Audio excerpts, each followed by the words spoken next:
Good morning class third students. चलिए आज हम पढ़ते हैं पाठ 4 भोलू और दादाजी, जिसका कार्य आप कर चुके हैं। अब हम इसका रिवीजन करेंगे। ठीक है, भोलू और दादाजी की कहानी आपको मालूम नहीं है। भोलू कौन था? एक पिल्ले का नाम था।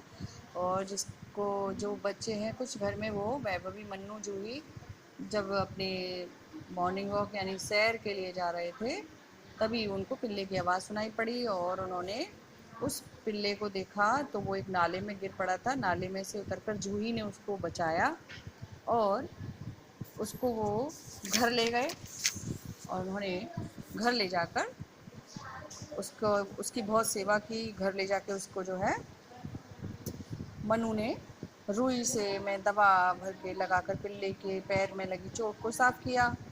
फिर जूही माँ से एक प्याले में पिल्ले के लिए दूध मांग कर ले आई और दूध पीते ही पिल्ले को देख मनु बोला, इसका नाम क्या रखें? अब वो दिखने में बहुत भोला सा था तो उसका नाम क्या रख दिया? भोलू। तो वो घर में सबको बहुत प्यार करता था और भोलू को भी सब बहुत ही प्यार करते थे। और बच्चे स्कूल से आते ही उसको पिल्ले को ही बहुत खिलाते थे। लेकिन उनके घर में जो एक दादाजी हैं वो उसको पिल्ले को पसंद नहीं करते थे। उनको ये लगता था कि इस पिल्ले को ये बच्चे क्यों लेकर आए हैं। एक दिन जब उनके दादाजी बाज़ार गए तो बाज़ार में एक बदमाश आदमी, एक बुरा आदमी उनका पर्स छीन के जब भागा हाथ से, तो भोलू बिना कुछ देखे उस बदमाश से उनका पर्स लेकर आ गया। तो उन्होंने बहुत प्यार किया भोलू को। उन्होंने उसको देखा भाई ये तो बड़ा वफादार जानवर है, और उस वक्त से उसके दादाजी, बच्चों के दादाजी भी भोलू को बहुत प्यार करने लगे।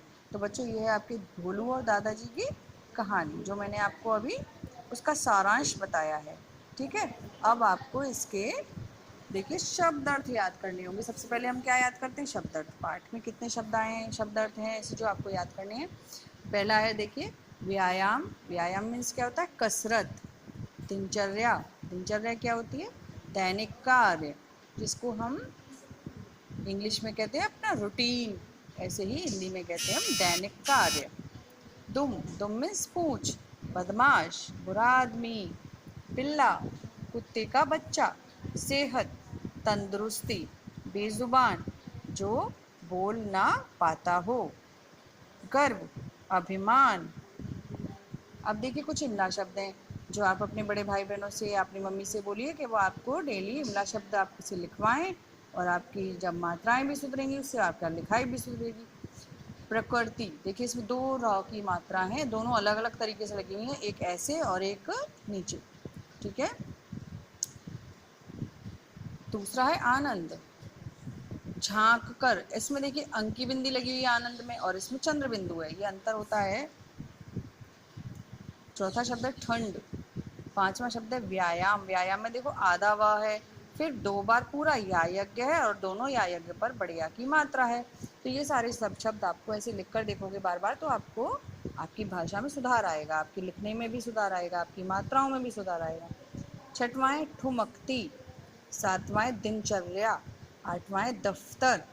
दफ्तर वैसे बच्चों इंग्लिश का एक उर्दू शब्द है दफ्तर, और इसको जो है हम लोग जो ऑफिस बोलते हैं ना, जहाँ पापा काम करने जाते हैं, दफ्तर।